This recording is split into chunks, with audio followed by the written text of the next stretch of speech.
সুপ্রিয় দর্শক, দেশ এবং দেশের বাইরে, কাছে কিংবা দূরে, যে যেখান থেকে খামারি টিভি দেখছেন, সবাইকে জানাই আসসালামু আলাইকুম। আজকের নতুন আরেকটি পর্বে সবাইকে স্বাগতম। খামারি টিভি চ্যানেলে নতুন দর্শক হয়ে থাকলে নতুন নতুন ভিডিও পেতে চ্যানেলটি সাবস্ক্রাইব করে লাইক, কমেন্ট ও শেয়ার করতে ভুলবেন না। আর যদি অলরেডি সাবস্ক্রাইব করে থাকেন তাহলে অসংখ্য ধন্যবাদ। আজকে আপনাদের সামনে যে বিষয়টি নিয়ে কথা বলবো তা হলো ডিমের যৌক্তিক মূল্য নির্ধারণের বিষয়। খামার পর্যায়ে একজন প্রান্তিক খামারির একটি ডিম উৎপাদন করতে কি খরচ হয় তিনি ভালো করেই জানেন, কারণ তিনি এর সাথে সবসময় সম্পৃক্ত থাকেন। এই একটা ডিমের মূল্য কোনো শিক্ষক, কোনো সাংবাদিক বা কোনো ডিম ব্যবসায়ী বের করতে পারবেন না, কারণ তিনি শুধু এ বিষয়ে পুঁথিগত বিদ্যা দিতে সক্ষম। আর ডিম ব্যবসায়ী শুধু জানেন যে কখন সিন্ডিকেট করে ডিমের দাম বাড়িয়ে দিয়ে কোটি কোটি টাকা মার্কেট থেকে হাতিয়ে নেওয়া যায়, সেটি তিনি ভালো করেই জানেন। সুপ্রিয় দর্শক শ্রোতা, আরেকটি কথা আপনাদের মাধ্যমে বলে রাখি যে একজন প্রান্তিক খামারি এবং একটা কর্পোরেট কোম্পানির ডিম উৎপাদন খরচ কিন্তু এক নয়। একটা কর্পোরেট কোম্পানি একজন প্রান্তিক উৎপাদনকারী যে খামারি তার চেয়ে যে ডিম উৎপাদন খরচ তাদের অনেক কম, কারণ তারা এই পোলট্রি মার্কেটটাই সম্পূর্ণ নিয়ন্ত্রণ করে থাকেন। যেমন তারা পোলট্রি ফিড থেকে শুরু করে বাচ্চা উৎপাদন এমনকি ঔষধ সব জায়গায় তাদের নিয়ন্ত্রণ, এবং কি যে প্রত্যেকটা ডিমের যে উৎপাদন মূল্য নির্ধারণ তাদের কারসাজিতেই এই মূল্য নির্ধারণ হয়ে থাকে বিভিন্ন বাজার থেকে।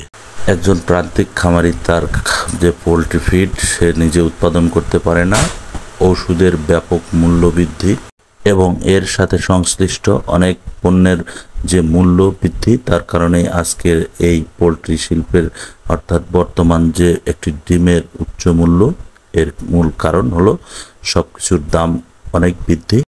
আমাদের পার্শ্ববর্তী দেশ ভারত, সেখানে কিন্তু একটি ডিমের উৎপাদন খরচ অনেক কম। এর মূল কারণই হলো ডিমের যে ফিড অর্থাৎ পোলট্রি ফিড, এই পোলট্রি ফিডের দাম সেখানে অনেক কম, আর আমাদের দেশে কর্পোরেট কোম্পানির দৌরাত্মে এই ফিডের দাম অনেক বেশি, যার কারণে প্রান্তিক খামারিরা আজ এই সিন্ডিকেট যে কোম্পানি, এই কোম্পানিগুলোর কষাঘাতে হারিয়ে যাচ্ছে। তাই প্রান্তিক খামারিদের উৎপাদনে টিকিয়ে রাখতে ডিমের ন্যায্য মূল্য সবসময় প্রতিষ্ঠা করা দরকার।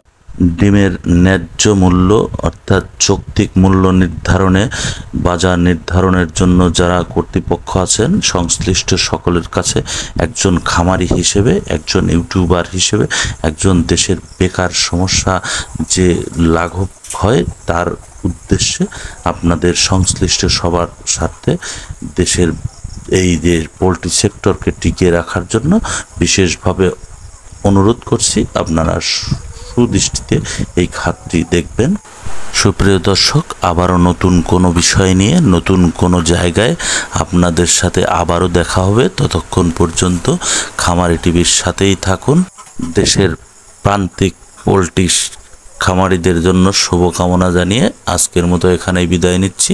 আসসালামু আলাইকুম ওয়া রাহমাতুল্লাহি ওয়া বারাকাতুহু।